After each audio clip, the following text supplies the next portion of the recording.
না পরিচয় জানি আল্লাহর কুদরতের, না পরিচয় জানি আল্লাহ পাকের ক্ষমতার।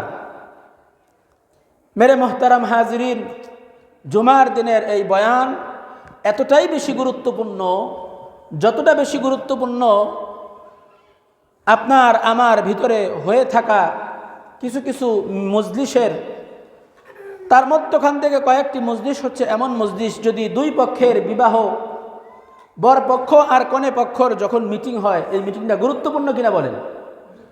গুরুত্বপূর্ণ কেন? দুটো জীবন একত্রিত হবে, দুটি সংসার একত্রিত হবে, যেই সংসার আর জীবনের শুরুপাত হবে একটি দিনের মাধ্যমে, আর এর শেষ তো আল্লাহ চাহে তো হবেই না, বরং জান্নাতও এর সম্পর্কের বন্ধন অটুট থাকবে। এজন্য ওই মিটিংটা খুব গুরুত্বপূর্ণ। এমনিভাবে যখন রাষ্ট্রীয় পক্ষের দুই দেশের দুই মন্ত্রী যখন তারা একত্রিতভাবে কোনো মিটিং করতে বসে, ওই মিটিংটা অনেক গুরুত্বপূর্ণ হয়। কেন? ওই দেশের অর্থনৈতিক অবস্থা আর এই দেশিক অর্থনৈতিক অবস্থা, যে অর্থনৈতিক অবস্থার উপরে বিরাজমান করবে পুরা গোটা দেশের লক্ষ লক্ষ কোটি কোটি জনতার ব্যবসায়ী অবস্থা, অর্থনৈতিক অবস্থা, ওই মজলিসটা গুরুত্বপূর্ণ।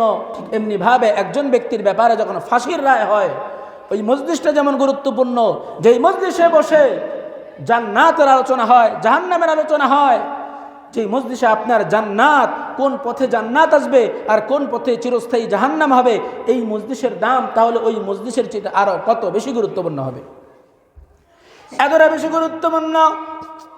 রাসূল পাক সাল্লাল্লাহু আলাইহি ওয়াসাল্লাম বলেন, মাজলিসু ফিকহিন খায়রুম মিন ইবাদাতি সিত্তিনা সানা। এতটা বেশি গুরুত্বপূর্ণ। মাজলিসু ফিকহিন খায়রুম মিন ইবাদাতি সিত্তিনা সানা। আল্লাহ পাকের আওয়াজ হয়, আল্লাহ পাকের আলোচনা হয়, আল্লাহ পাকের আলোচনা হয়, জান্নাতের আলোচনা হয়, জাহান্নামের আলোচনা হয়, একটা মাসালা নিয়ে আলোচনা হয়। এমন একটা মজলিসের দাম আল্লাহর কাছে এত বেশি, যতটা বেশি প্রিয় না একজন আবেদের একচ্ছত্র ভাবে বসে দেখা 60 বছর নফল ইবাদত। বলেন সুবহানাল্লাহ।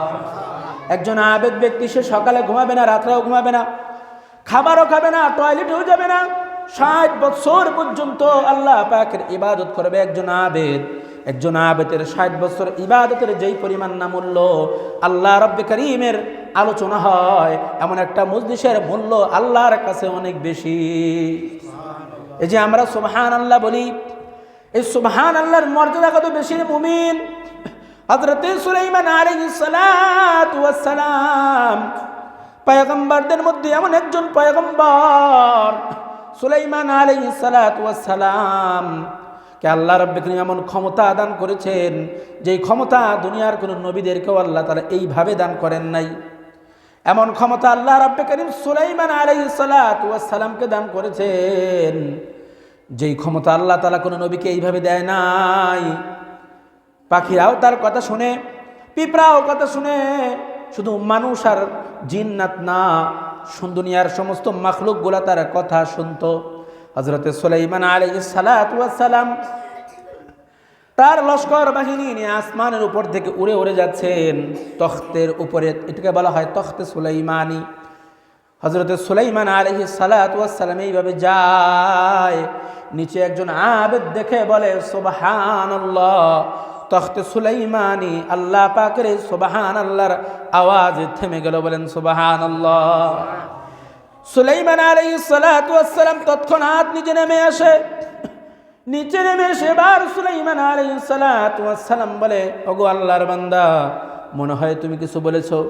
দেশের প্রধানমন্ত্রী তার গাড়িটা থামায় যদি বলে একজন সাধারণ ব্যক্তিকে, তুমি মনে হয় কোনো কিছু বলছো, সেই জায়গায় সুলাইমান আলাইহিস সালাতু ওয়াস সালাম অর্ধ জাহানের যিনি বাদশা, সুলাইমান আলাইহিস সালাতু ওয়াস সালামকে এত ক্ষমতা আল্লাহ তাআলা দান করেছেন, এই সুলাইমান আলাইহিস সালাতু ওয়াস সালামের মার্সিডিজ গাড়ি আজকে থেমে গেছে। মনে করেন তখতে সুলাইমানি থেমে গেছে। আবেদ ভয়ে বলতেছে, না না, আমি কিছু বলি নাই, শুধু এতটুকু আল্লাহ পাকের কুদরত দেখে শুধু এতটুকু বলেছি সুবহানাল্লাহ। হযরত সুলাইমান আলাইহিস সালাতু ওয়াস সালাম বলেন, রে আল্লাহর বান্দা, জমিন আগাবে, দুনিয়া আগাবে, সময় আগাবে, বছর আগাবে, শতাব্দী আগাবে, এই আগানোর এই পরিক্রমা একদিন সুলাইমান এই জমিনের উপরে থাকবে না, একদিন সুলাইমান এই জমিনের উপরে থাকবে না, তখতে সুলাইমানও থাকবে না, আমার এই লস্কর বাহিনীও থাকবে না, ক্ষমতাও থাকবে না রে মুমিন।